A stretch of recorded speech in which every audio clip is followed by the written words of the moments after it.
Assalamualaikum. Hope so this video will find you in good health. आज का हमारा topic of discussion है gerund. Grammar का एक बहुत ही आप कह लें कि सॉफ्ट कॉर्नर या एक बहुत ही significant topic that is called gerund. इसकी अहमियत आप टेंसेस के अंदर भी जेरेंड को देख रहे होते हैं, आप वर्ब्स के अंदर भी जेरेंड को देख रहे होते हैं. तो आज हम डिस्कस करेंगे कि जेरेंड बेसिकली चीज़ क्या है, कि जेरेंड के अंदर हमारे पास क्या होता है, जेरेंड क्या होता है जो हमारे पास. क्योंकि हम जेरेंड के नाम से हम बहुत दफ़ा जो चीज़ देख रहे होते हैं हम उसको 4 से 5 और नामों से भी ले रहे होते हैं. ठीक है, अब हमारे पास जो जेरेंड होता है, सबसे पहली चीज़ जेरेंड नाउन है. सबसे पहली चीज जो हमें जेरेंड के केस में क्लियर करने की जरूरत है, जेरेंड बजायते खुद एक नाउन है और ये हमारे पास present participle form of a verb है. प्रेजेंट पार्टिसिपल क्या चीज होती है? ऐसे अल्फाज जिनके एंड पे आप ING का इजाफा कर दो वो हमारे पास होते हैं प्रेजेंट पार्टिसिपल. अब ये कह रहे हैं कि जेरेंड खुद बजाबता एक नाउन है, ठीक है, और वो ये प्रेजेंट पार्टिसिपल ले रहा है. किस चीज की ले रहा है? फॉर्म ऑफ वर्ब ले रहा है, यानी present participle form of verb, यानी समहाउ ये किसी स्टेट को जाहिर करेगा और उसको प्रेजेंट पार्टिसिपल फॉर्म में जाके जाहिर करेगा. और पार्टिसिपल फॉर्म का मतलब ये है कि आप जो है समहाउ किसी ऐसे एक्शन को डिस्क्राइब कर रहे हैं जो कि अभी जारी और सारी है, ना वो मुकम्मल हुआ है ना वो मुकम्मल होगा, वो अभी मुकम्मल होने के मुराहिल में है, यानी अभी वो कॉन्टिन्यूसली जारी है, वक्त के साथ साथ वो कॉन्टिन्यूसली वेरी कर रहा है. तो जेरेंड बेसिकली इस कॉन्सेप्ट का नाम है. जेरेंड को टिपिकली हम कुछ आप कह लें कि जिस तरह हम कह रहे होते हैं कि वर्ब जो है वो एक्शंस को एक्सप्रेस कर रहा होता है, वर्ब जो है वो एक्शंस को डिस्क्राइब कर रहा होता है, या वर्ब जो है वो एक्शंस को आप कह लें कि डिस्क्राइब कर रहा होता है. इसी तरह हमारे पास जो जेरेंड है वो एक्शंस को डिस्क्राइब कर रहा होता है किसी भी जुमले के अंदर, ठीक है, किसी भी सेंटेंस के अंदर वो उसको एक्सप्लेन कर रहा होता है.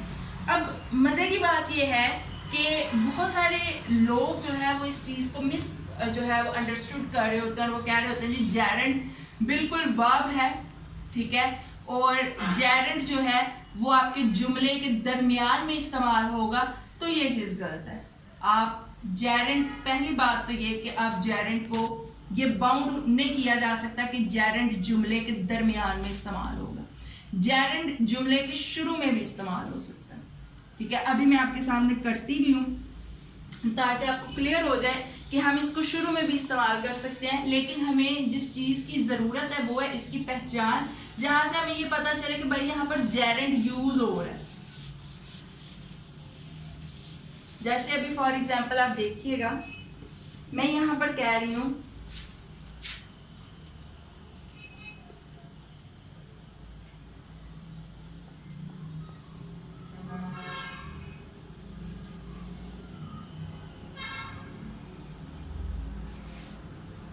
ठीक है, हो गया जी. एक मैंने जुमला ये लिख दिया, शी इज प्लेइंग क्रिकेट. दूसरा जुमला मैं लिख रही हूं eating fruit and vegetable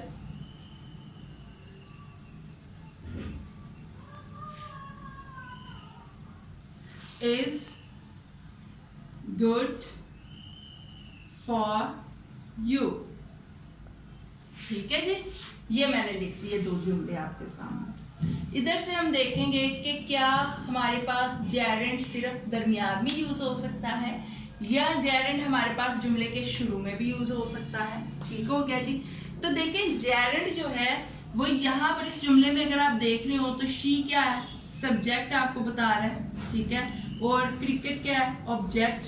playing क्या है? इज प्लेइंग क्या है? वर्ब. ठीक है. अब ING किस वर्ड के आखिर पर आ रहा है? आई थिंक दैट वन, ठीक है। दैट वन शोज के वो क्या है, प्रेजेंट पार्टिसिपल है। तो ये वर्ड क्या हो गया हमारे पास। यहां पर अब आप इज को साथ में इन्वॉल्व कर रहे, इज को आप साथ इन्वॉल्व नहीं कर रहे, वो आपको जेरेंट जो है वो वर्ब में लेके जाएगा। मैं आपको सिंपली जेरेंट बता रही हूं, तो वो आपके पास कुछ इस तरह से होगा। इसी तरह आपके पास यहां पर आपके पास क्या है, ईटिंग, ये क्या होगा, ये भी जेरेंट होगा। और अभी आपके सामने जो है देखें यूज किया गया आपके सामने बिल्कुल कि जेरेंट जो है वो जुमले के दरमियान में भी आ गया, जेरेंट जो है वो शुरू में भी आ गया। अब वर्ब का क्या होता है, वर्ब और जेरेंट का फर्क यहाँ पर पता चलता है कि वर्ब जुमले के शुरू में नहीं आया करता, ठीक है। यहाँ पर जेरेंट इस्तेमाल हो रहा है, यहाँ पर वर्ब इस्तेमाल हो रही है, लेकिन वर्ब भी मैंने आपको कहा कि इज प्लेइंग करोगे तो वो वर्ब होगी।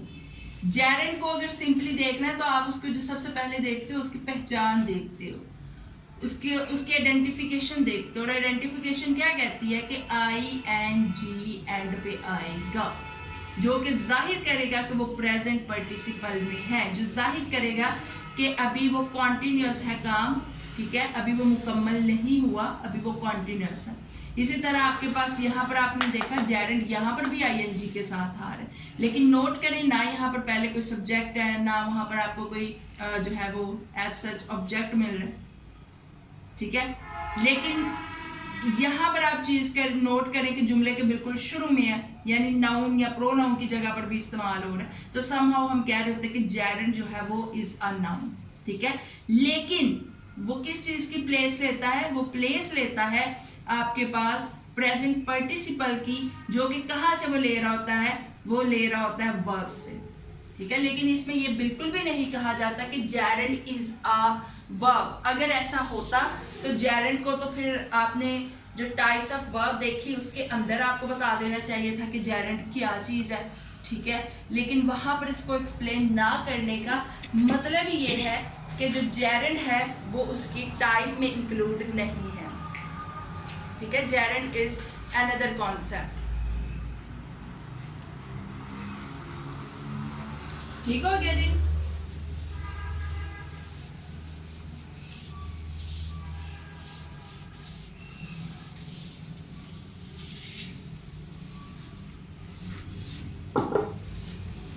उसके बाद जो भी मैंने स्टार्ट में कहा कि जो जेरेंट है उसको आप किस तरह से यूज कर सकते हैं। ये जो जेरेंट है आप देखें, जब हम टेंसेस करते हैं तो टेंसेस के अंदर हम क्या कह रहे होते हैं, कॉन्टिन्यूस के अंदर, टेंस के अंदर हम क्या कह रहे होते हैं, मोस्ट ऑफ द फॉर्म हम कह रहे होते हैं फोर्थ फॉर्म ऑफ वर्ब, ऐसी बात है, फोर्थ फॉर्म ऑफ वर्ब। इसके अलावा हम कह रहे हैं first form of verb plus ING का इजाफा, ऐसी बात होगी। Fourth form of verb, first form of verb plus ING का इजाफा। इसके अलावा हम इसको क्या कह रहे होते हैं, प्रेजेंट पार्टिसिपल। इसके अलावा क्या कह रहे होते हैं जी, इंफिनिटिव। अगर इस तरह के वर्ड से पहले टू लग जाए तो हम क्या कहते हैं, बेयर इंफिनिटिव,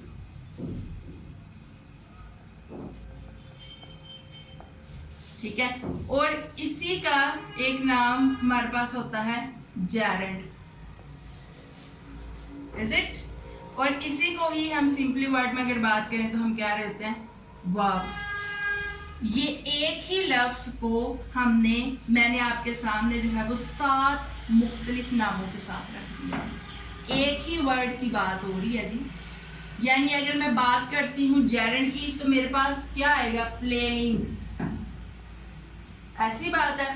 अगर मैं फोर्थ फॉर्म ऑफ वर्ब की बात करती हूँ तो मेरे पास क्या आएगा, तो भी मेरे पास क्या आएगा, प्लेइंग। अगर मैं बात करती हूँ फर्स्ट फॉर्म की तो वो क्या आएगा, प्ले प्लस ING। अगर मैं प्रेजेंट पार्टिसिपल की बात करती हूँ तो वो क्या आएगा, चौथी फॉर्म ऑफ वर्ब में जाहिर करेगा। अगर मैं इन्फिनेटिव की बात करती हूँ तो वो क्या होगा, कॉन्टिन्यूस में जाहिर करेगा तो वो भी प्लेइंग, बेयर इन्फिनेटिव से पहले मैं टू लगा दूंगी तो वो भी टू प्लेइंग हो जाएगा। इसी तरह वर्ब होगा तो वो स्टेट ऑफ वर्ब यानी कि उसके करने की हालत को जाहिर करेगा तो वो बी प्लेइंग होगा। क्या इनमें कहीं आपको कोई डिफरेंस मिला? कहीं पर कोई डिफरेंस नहीं मिलता, क्योंकि ये एक ही चीज के 7 मुख्तलिफ नाम है। ग्रामर के अंदर ये कॉन्सेप्ट बहुत ही आप कह लें कि रेयर बच्चों को पता होता है कि जी जेरेंड भी वही चीज़ है, फोर्थ फॉर्म ऑफ वर्ब भी वही चीज़ है, प्रेजेंट पार्टिसिपल भी यही चीज़ है, इन्फिनेटिव भी यही चीज़ है और बेयर इन्फिनेटिव भी यही चीज़ है। लेकिन बात ये हो रही होती है कि हम जुमलों के अंदर, या लेट्स सपोज अगर मैं कोई टेंस करवा रही हूँ और टेंस के अंदर मैं कहूँ कि भाई यहाँ पर ये चीज़ जेरेंड है, वो बच्चों को भी इररेलेवेंट गुजरेगी और वो वहाँ पर उसका कॉन्सेप्ट भी इररेलेवेंट होगा। तो वहाँ पर चूंकि हम वक्त के साथ डील कर रहे होते हैं, हम वहाँ पर वर्ब्स की फॉर्म में जाते हैं, हम वहाँ पर ज़माने की फॉर्म में जाते हैं। लेकिन अगर हम किसी एज सच यानी सिंपल जुमले की तरफ जा रहे हो तो हम उसको वर्ब के साथ बता देते हैं, जी ये हमारे पास आ गया वर्ब, ठीक हो गया जी। हमारे पास इन्फिनेटिव है या बेयर इन्फिनेटिव है, हम अपने जुमलों के मुताबिक वहाँ पर इसको इस्तेमाल करते हैं। लेकिन मोस्ट ऑफ द स्टूडेंट्स या इवन के बहुत सारे ऐसे लोग होते हैं जो एक लेवल पर आकर भी उन्हें ये चीज़ नहीं पता होती कि ये 7 चीज़ें एक ही चीज़ की बेसिकली बात कर रही हैं, ठीक है जी।